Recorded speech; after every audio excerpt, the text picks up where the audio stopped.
So why did slavery emerge in North America? Why did it remain? How could religiously minded people consciously participate in such a cruel practice?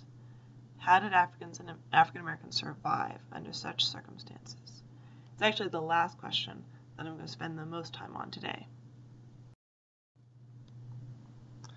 When slaves had survived the Middle Passage, when they finally arrived in North America, they were put up for auction. And here we see an advertisement in a local newspaper for a shipload of Africans who were to be sold as slaves. So here it says, to be sold on board the ship Vance Island on Tuesday the 6th of May next at Ashley Ferry, a choice cargo of about 250 fine, healthy Negroes, just arrived from the Windward and Rice Coast.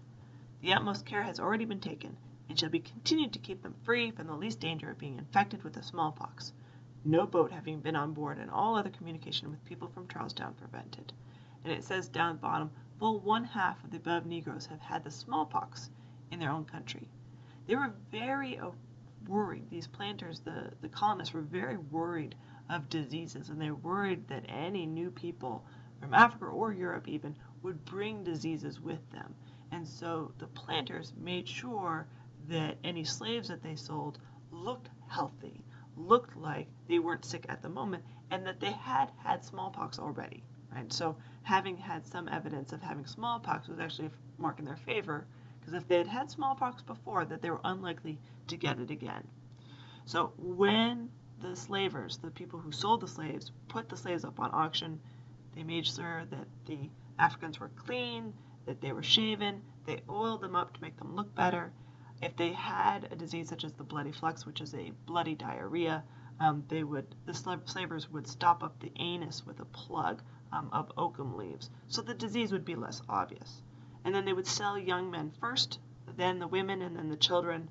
The slavers made sure to split up families, and the buyers would make sure to split up families and make sure that the slaves on their plantation spoke different languages to make sure that slaves didn't rebel. Now, Africans now are strangers in a new land. Right? They're doing new work that they've never done before, with tools they've never seen before, in a language they're not familiar with. Most are given new names, and no one asks them their old names, and they're often given the hardest work. And they often did try to rebel, and that was on purpose. The planters would try to make the new slaves rebel to punish them and to show them that this was not an option, that rebelling was not a good thing. And it was a way of breaking them in, breaking their wills, breaking their spirits through violent means. And here's an English planter in 1776 who says, the fear of punishment is the principle to which we must and do appeal to keep them in awe and order. So they're relying on violence to maintain this sort of control in these societies. And here we have 3 images.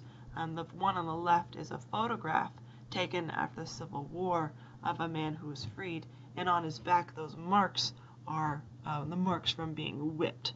So you can see all the cross hatchings from all the many times he was whipped. The image in the middle is actually a postcard. It's a 17th century postcard from Barbados, and you can see the sexualization of female slaves, both the violence and the sexuality. This is meant to be a propaganda piece. This is meant to be a booster piece to say, oh, come to Barbados, look how wonderful it is, which just shows how twisted the system is. And then the image on the right is a portrayal of someone who had spoken out, and so this is a not allowed to speak and not allowed to eat. The most common punishment is whipping of the bare back and then rubbing it with salt. Then there was also cutting off of nose, ears, feet. Rape was also a punishment, and the slaves were often very sexualized, both men and women. Now, planters saw themselves as needing to use violence, but also very benevolent for some reason. So they would say, well, a lot of planters gave slaves 1 half-day off per week. I'm not working, and they gave them Christmas Day off. They allowed them to grow their own gardens, and they favored certain slaves, and they gave them favored positions. So favored slaves included drivers and house slaves.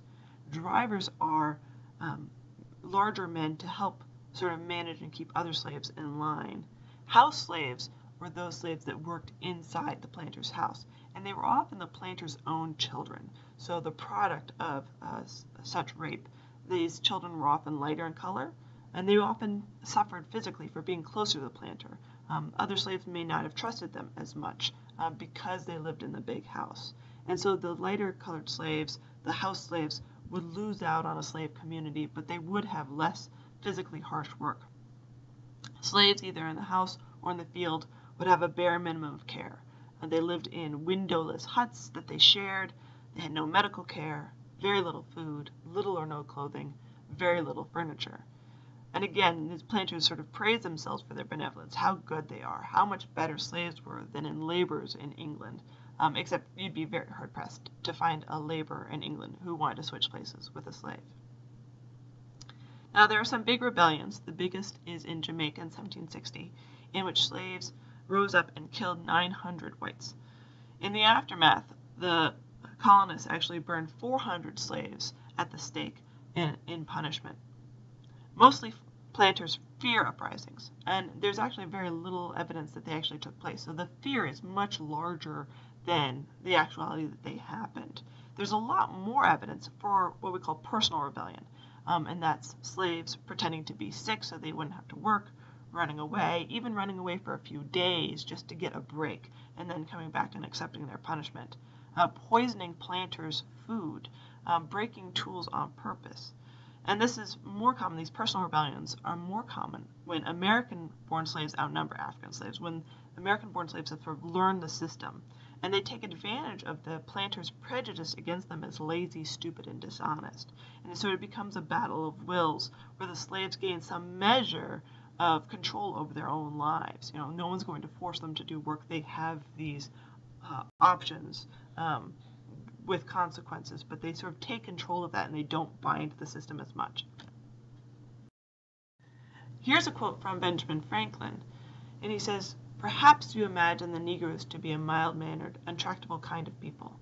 Some of them indeed are so, but the majority are of a plotting disposition, dark, sullen, malicious, revengeful, and cruel in the highest degree." And I raised this quote to show that Benjamin Franklin, who is often seen as sort of one of the more kind founding fathers, the more liberal founding fathers, who ended up being the president of the Abolition Society, at one point did not have such liberal views.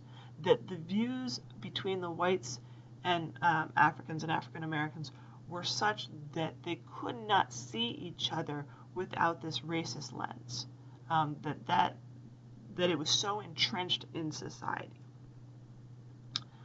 and that violence is the only means of resolving this. So even early on, right, racism was a big part of how this emerged. Whether slavery started first or racism started first, scholars disagree.